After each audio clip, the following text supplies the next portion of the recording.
네, 오늘은 로마서 말씀 11번째 시간으로 3장 21절로 31절까지 말씀을 전하겠습니다. 자, 우리가 지난 시간 보았던 3장 20절까지 기나긴 시간이었죠. 로마서 본론의 말씀 파트 1이 끝났습니다. 첫 번째 파트가 마무리가 되었습니다. 로마서 본론의 첫 번째 파트는 1장 18절부터 3장 20절까지였습니다.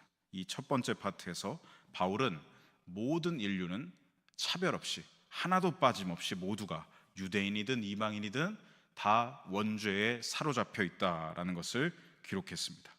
특별히 이 중에서 이방인의 불의함도 얘기하고 유대인의 불의함도 얘기하는데 그 분량을 보면 유대인의 불의함에 대해서 더 길게 기록했던 것을 우리가 알 수가 있지요. 유대인의 불의함에 대한 기록이 더 길 수밖에 없는 이유는 당시 유대인들의 왜곡된 선민의식과 자기의가 여전히 깨어지지 않고 있었고, 당시 유대 율법주의자들은 로마에 있는 성도들을 계속해서 혼란 속에 순수한 복음에 자꾸 희석을 시켜서 로마의 성도들을 혼란 속에 빠뜨리고 있었기 때문입니다.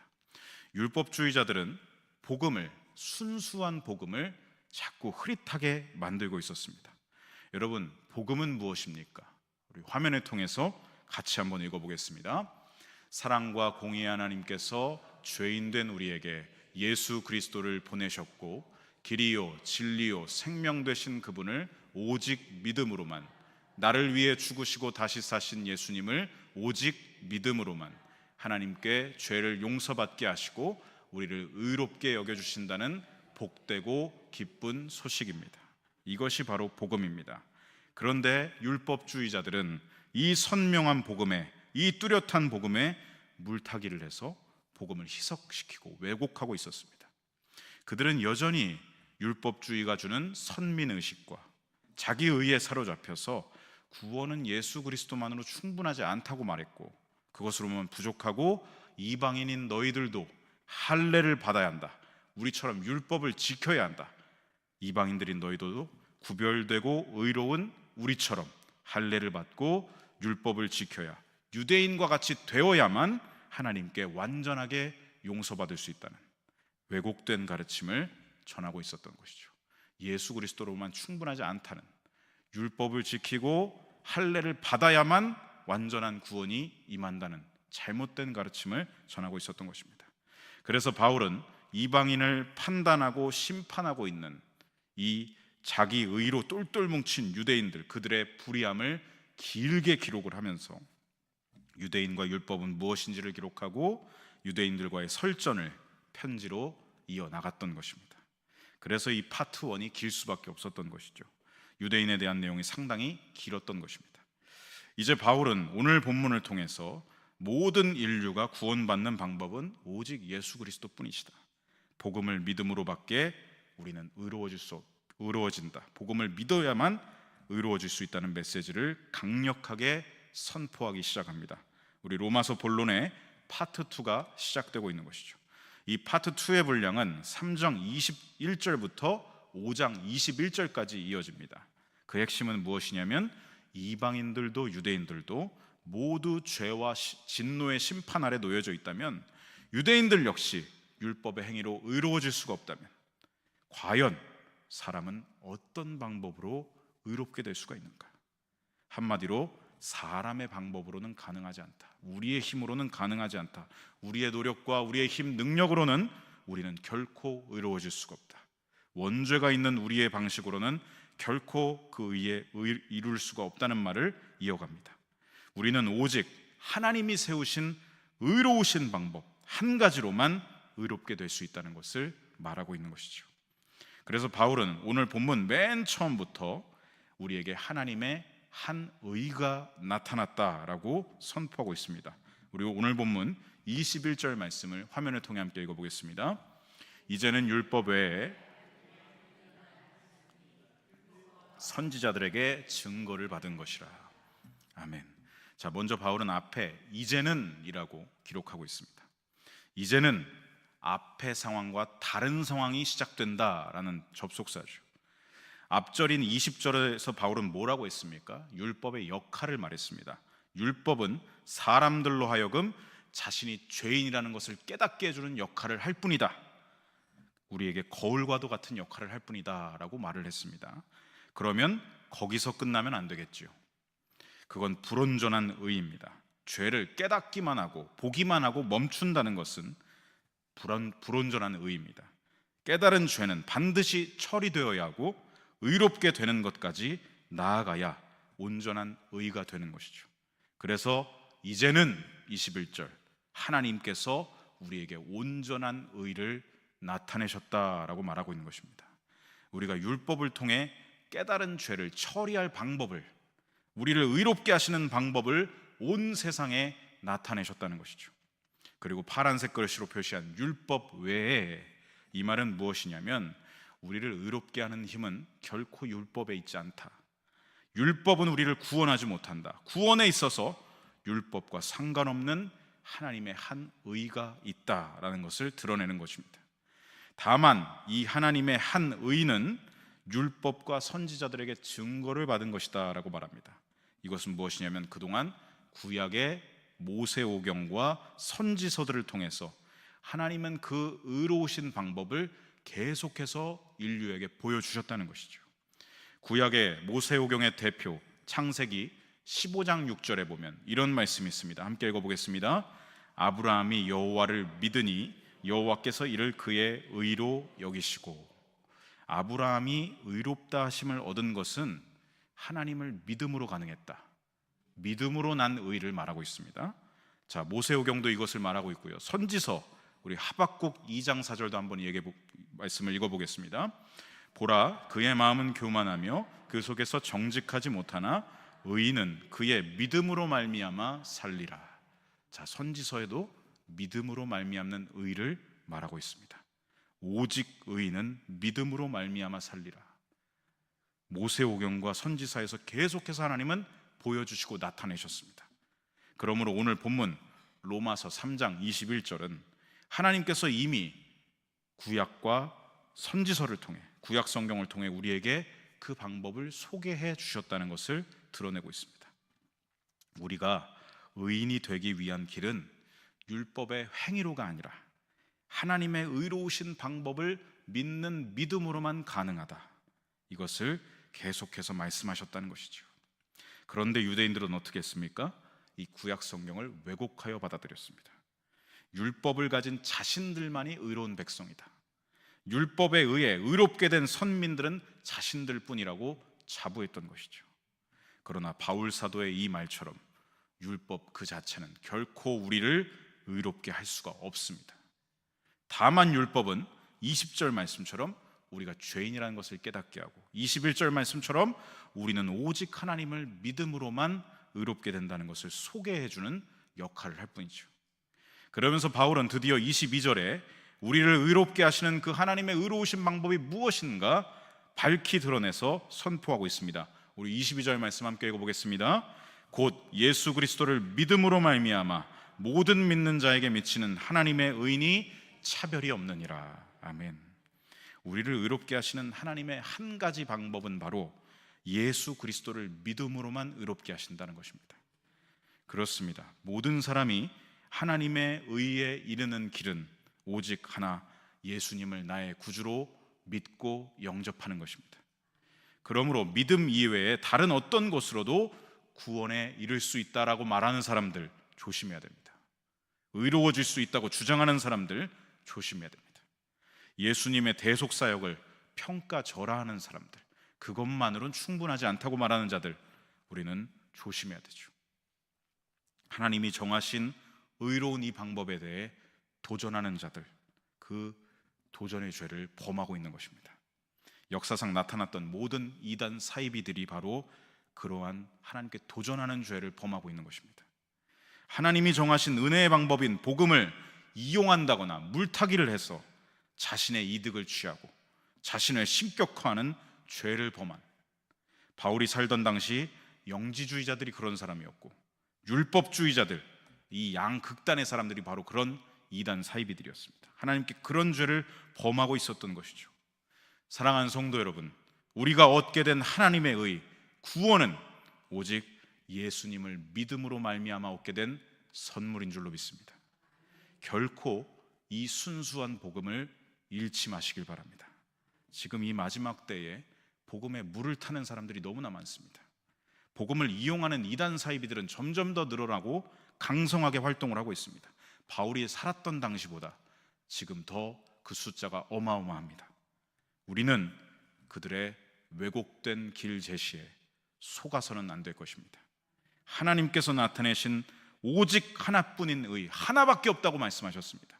예수 그리스도를 믿음으로 말미암는 의, 이 분명하고 순수한 복음으로 언제나 중심을 잡고 살아가시는 저와 여러분의 삶이 되시길 간절히 소망하고 축복합니다. 이어서 바울은 22절 하반절에 이렇게 말합니다. 차별이 없느니라. 22절 하반절 보시면 차별이 없느니라. 이것은 편협한 유대주의자들을 향한 일침을 가하고 있는 것입니다.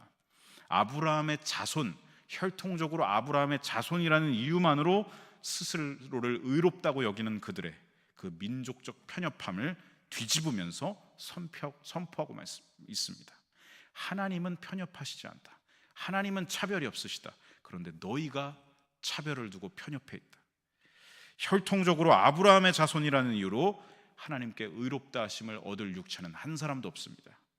구원에 있어서 혈통적인 조건과 민족적인 조건은 없습니다. 복음은 결코 차별이 없습니다. 모두에게 열려 있습니다. 오직 예수님을 믿음으로 의롭게 되는 데에는 겉으로 할례를 받았든 안 받았든, 상전이든 종이든, 남자든 여자든, 노인이든 아이든 차별이 없는 것입니다. 그래서 복음은 예루살렘과 유대에만 머문 게 아니라 거길 넘어 사마리아로 전파되었고, 사마리아를 넘어 땅끝까지 지금도 선포되고 전파되고 있는 것입니다. 어느 민족이나 어느 누구나 주께 나오라. 예수 그리스도를 믿음으로 하나님께서 의롭다고 여겨주시는 은혜를 받으라는 것입니다. 그렇다면 왜 하나님은 모두에게 차별 없이 오직 예수 그리스도를 믿음으로라는 이 한 가지 방법으로, 왜 우리 인류를 이 한 가지 방법으로만 구원하시는 것일까? 바울은 그 이유를 23절에 이어서 기록하고 있습니다. 우리 함께 읽어보겠습니다. 모든 사람이 죄를 범하였음에 하나님의 영광에 이르지 못하더니. 모든 사람에게 차별 없는 방법으로 구원하신 이유는 모든 사람이 차별 없이 다 죄인이기 때문입니다. 여기서 죄를 범하였다는 말은 헬라어 원어로 하마르타노라고 기록되어 있습니다. 아마 하마르티아라는 말은 많이 들어보셨을 겁니다. 하마르티아는 죄, 관역을 벗어남이라는 명사로 사용되는 말이고, 이 하마르타노는 죄를 범하다, 관역을 벗어나다, 관역을 맞추지 못하다라는 동사입니다. 여기서 관역은 무엇을 상징하는 것이겠습니까? 우리의 목적지를 상징하는 것이죠. 바로 하나님을 상징하는 것입니다. 죄는 목적지를 상실한 상태, 하나님을 향한 방향을 잃어버린 상태를 말하는 것입니다. 인생의 방향이 하나님께로부터 떠나서 자기 멋대로 나아가고 있는 상태가 바로 성경이 말하는 죄입니다. 자기 만족과 자기 유익이 목적이 되어서 쏜살같이 날아가고 있는 화살, 그것이 죄라는 것이죠. 자기 만족과 유익을 위해 날아가다가는 관역을 벗어난 상태이기 때문에 그 화살은 반드시 어떻게 됩니까? 땅에 떨어질 수밖에 없습니다. 솔로몬이 말했던 그 고백이죠. 헛되고 헛되니 모든 것이 헛되다.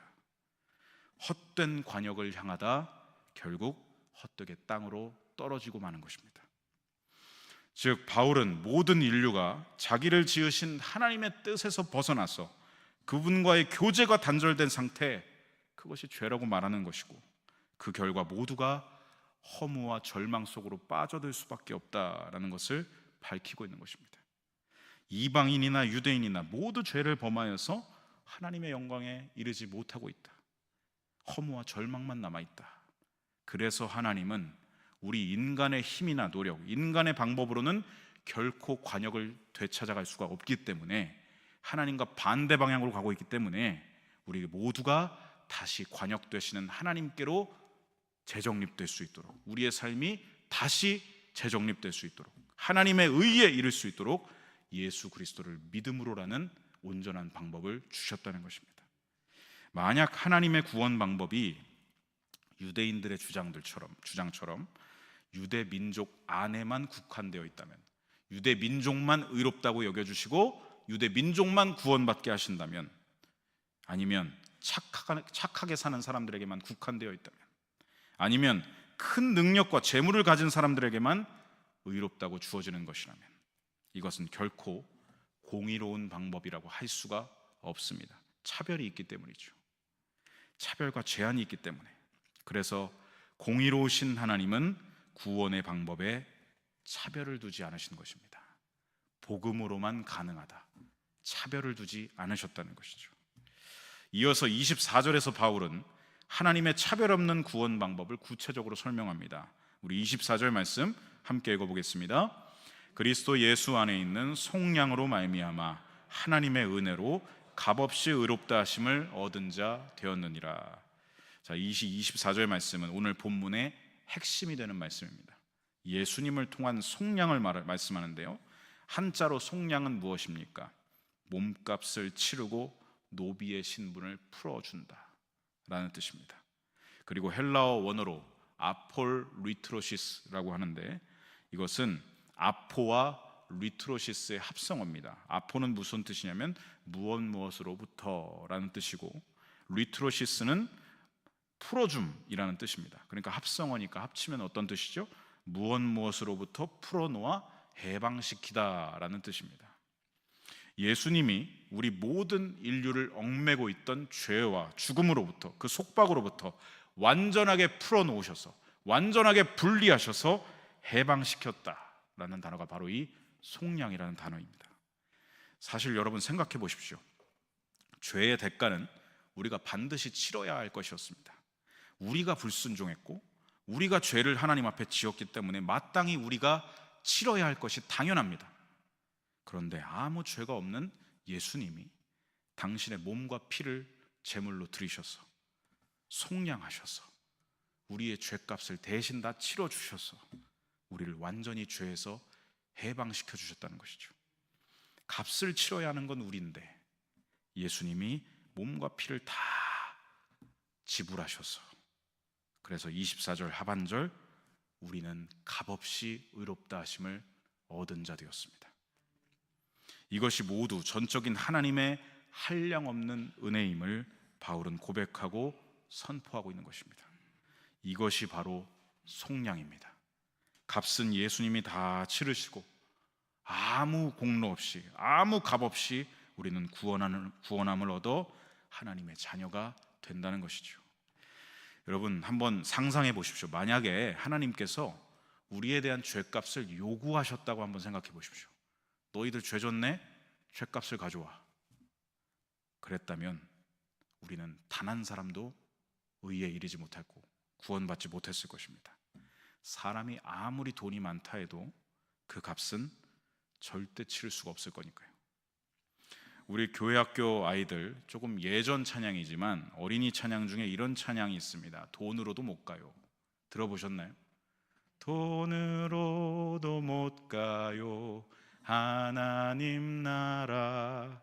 계속 가사가 어떻습니까? 힘으로도 못 가요 하나님 나라. 그 다음은요, 넘겨주시면 벼슬로도 못 가요 하나님 나라, 지식으로도 못 가요 하나님 나라, 어여뻐도 못 가요 하나님 나라, 마음 착해도 못 가요 하나님 나라. 어떻게 하면 갑니까?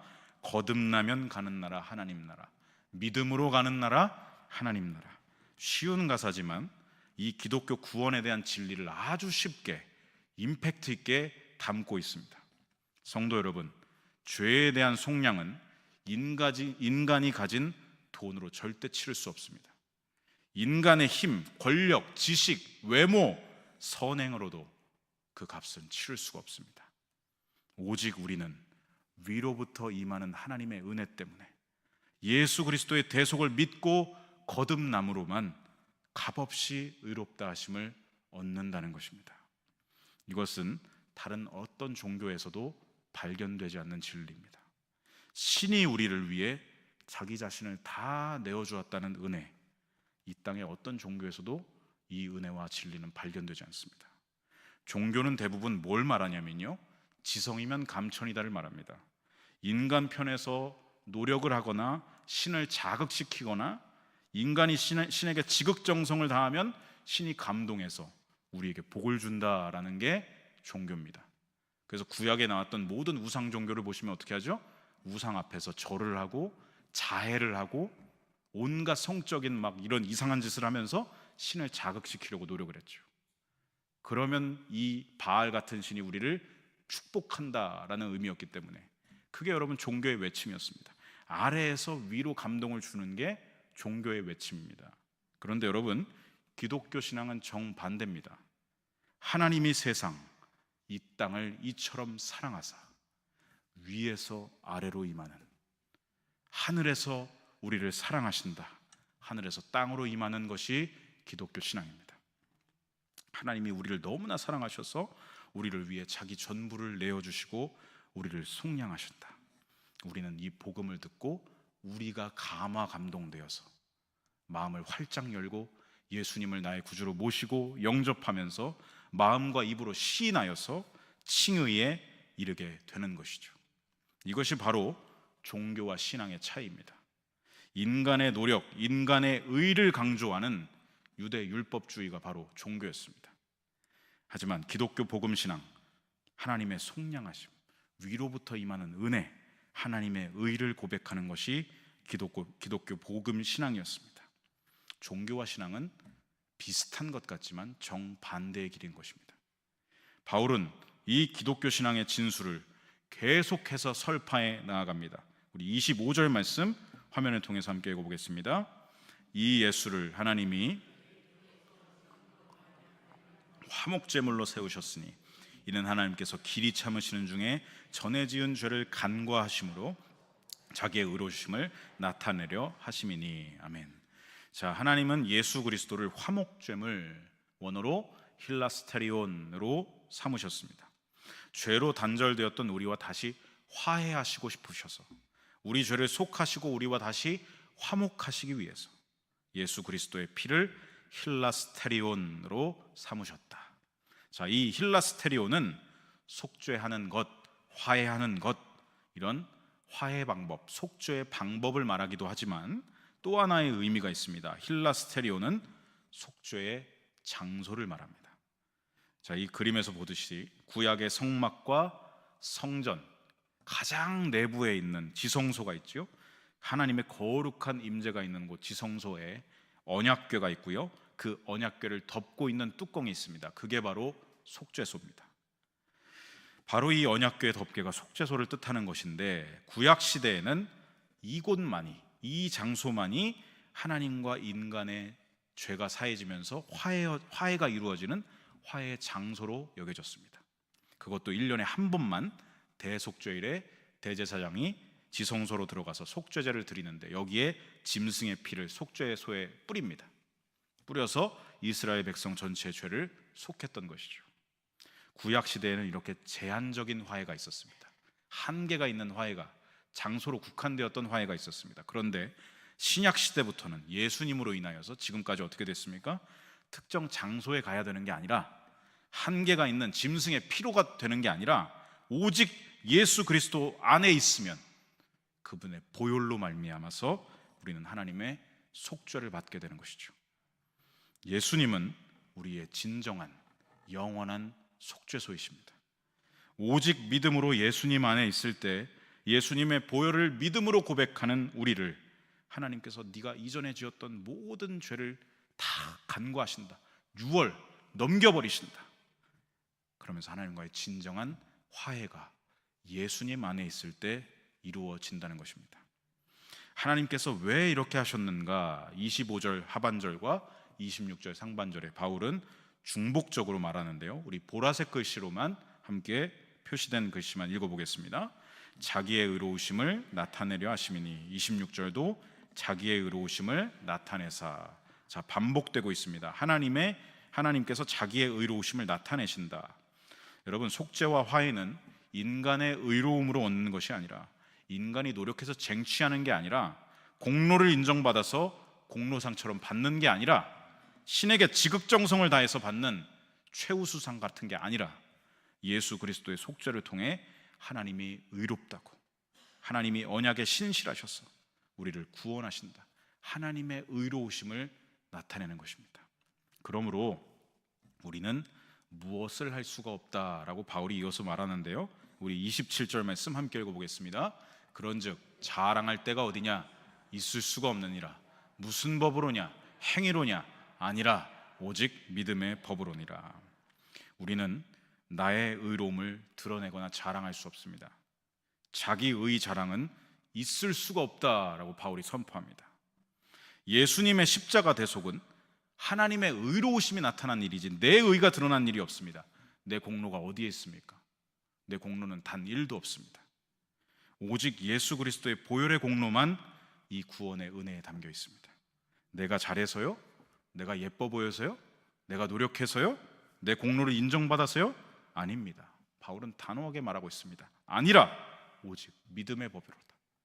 그러면서 바울은 28절에 다시 한 번 더 이신칭의의 믿음, 로마서 전체의 핵심이죠. 이신칭의를 강조하면서 선포하고 있습니다. 우리 28절 말씀 함께 읽어보겠습니다. 그러므로 사람이 의롭다 하심을 얻는 것은 율법의 행위에 있지 않고 믿음으로 되는 줄 우리가 인정하노라. 이신칭의 무엇입니까?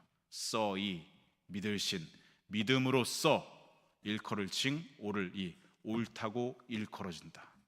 믿음으로써 하나님께 의롭다 일컬어진다. 여러분 언제나 기억하시기 바랍니다. 기독교 신앙의 뿌리는 이 행칭의가 아닙니다.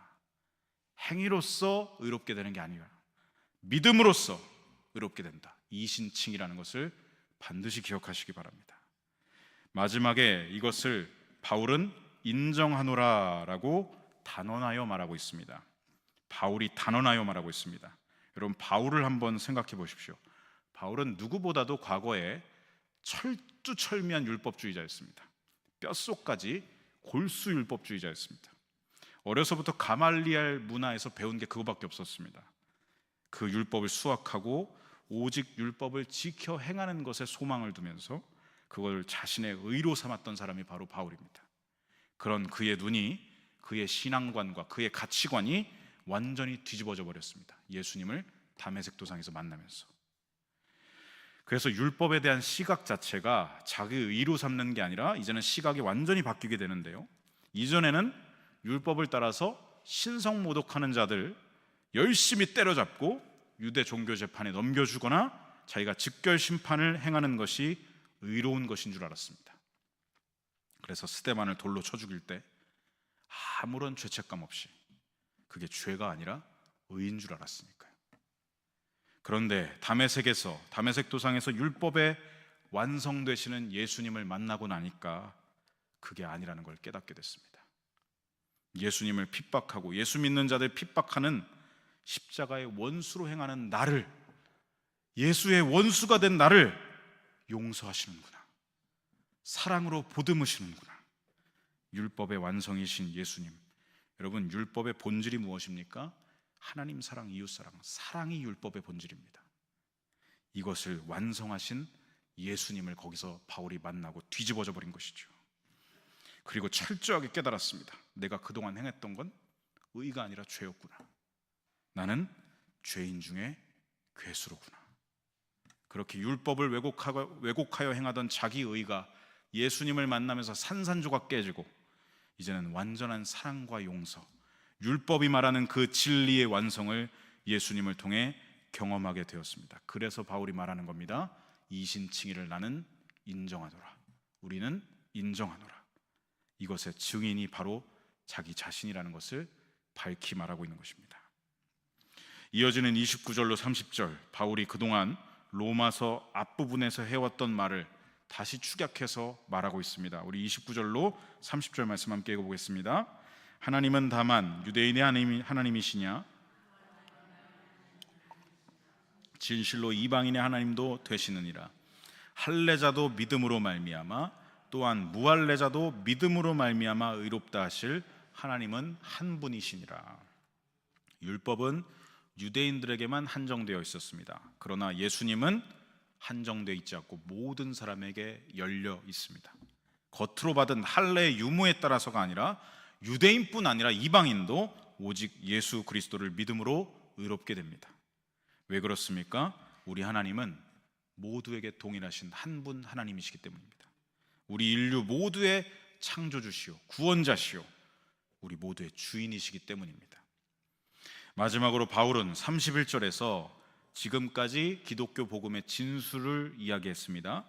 그런데 이것을 받아들일 유대 율법주의자들을 한번 생각해 보십시오. 그들은 또 이 진리에 대해서 왜곡하여 받아들이고 바울에게 반박할 수가 있습니다. 뭐라고 반박할 수가 있겠습니까? 우리 31절 함께 읽어보겠습니다. 그런즉 우리가 믿음으로 말미암아 율법을 파기하느냐? 그럴 수 없느니라. 도리어 율법을 굳게 세우느니라. 자, 바울이 말한 이신칭의는 믿음으로 의롭게 되는 것입니다. 그러면 이렇게 태클을 걸어올 수가 있겠죠. 믿음이 중요하다고 외치는 거 보니 그러면 율법은 무의미하겠구만. 그럼 율법은 파기해야 되는 거야? 이 반박에 대비해서 바울은 단호하게 다시금 말합니다. 그럴 수 없느니라. 여러분, 율법은 하나님의 말씀이고 하나님의 뜻이 담겨 있습니다. 율법은 하나님의 사랑이 담겨 있습니다. 그런데 어떻게 인간이 그것을 파기할 수가 있겠습니까? 다만 율법을 대했던 우리의 태도가 죄인 되었었기 때문에, 의를 버리고 사는 죄인이었기 때문에 우리가 죄인된 신분에 따라 하나님의 말씀과 뜻이 담긴 율법을 왜곡하여 해석하였고 율법을 행할 능력이 되지 못했던 것입니다. 그러나 이제는 예수 그리스도를 믿음으로 우리는 의를 얻었습니다. 하나님의 자녀가 되었습니다. 우리의 신분이 죄인에서 의의 자녀로 바뀌었습니다. 그러면 이제 율법의 본질이 뭔지를 제대로 알고 있죠. 율법의 본질, 하나님 사랑, 이웃 사랑, 사랑입니다. 우리는 예수님을 만나고 영접할 때요, 그 누구도 줄 수 없는 사랑을 경험합니다. 인생에 단 한 번도 경험해 보지 못했던 그 완전하신 사랑 앞에 무릎 꿇게 됩니다. 그러면 율법의 본질인 사랑을 우리는 거기서 완전하게 알게 됩니다. 이게 율법이구나, 이게 하나님의 뜻이구나, 이게 하나님의 사랑이구나. 그러므로 율법을 제대로 깨닫고 알게 됐으니 하나님의 자녀들은요, 율법을 파기하는 게 아니라 율법을 확증하는 사람들이 되는 것입니다. 예수님께 받은 용서와 사랑을 행함으로, 복음을 전함으로 확증한다는 것이죠. 자녀된 우리와 늘 함께 하시는 보혜사 성령께서는 우리 마음판에 하나님의 뜻, 율법을 우리 마음판에 새겨주십니다. 그리고 말씀이 기억나게 하시고 생각나게 하십니다. 그게 무엇입니까? 생명의 성령의 법입니다. 생명의 성령의 법이 우리를 주관하시기 시작합니다. 그게 하나님 자녀에게 나타나는 놀라운 특권과 권세입니다. 그래서 하나님의 뜻을 우리가 행하도록 거룩한 열망을 성령께서 내 안에 불어 넣어주시는 거죠. 성령님이 우리에게 율법의 본질인 사랑을 행할 능력이 되어주십니다. 우리의 신분도 바꿔주셨고 능력도 부어주십니다. 이렇게 예수님을 믿음으로 우리는 거룩을 행할 능력을, 율법을 확증하는 삶을 살아갈 수 있게 된다는 말입니다. 그래서 이 31절 바울의 말대로 우리는 율법을 파기하는 사람들이 아니라 도리어 율법을 어떻게 한다고요? 굳게 세워 확증하는 사람들이다 라고 말하고 있는 것이죠.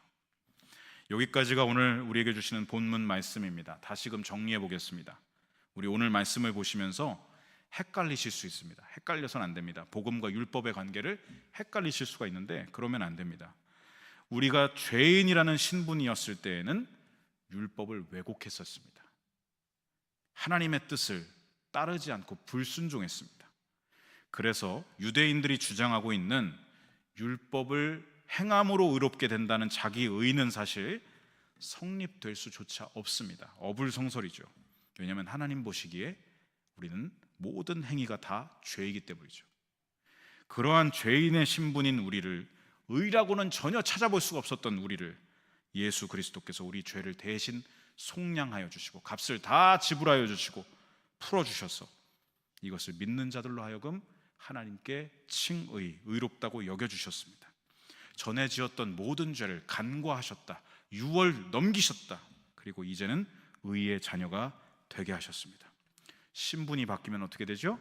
율법을 제대로 알게 됩니다. 율법이 말하는 게 무엇인지 율법을 제대로 깨닫기 되기 때문에 그것을 왜곡할 일이 없죠. 그리고 율법의 완성이신 예수님, 사랑의 완성이신 예수님을 만난 사람이기 때문에, 그래서 이제는 완전한 사랑을 알고 경험한 사람답게 율법에 담긴 하나님의 사랑을 행하며 살아가게 되는 것입니다. 다만 아직 우리 안에는 여전히 남아있는 옛사람의 죄의 습관이 있죠.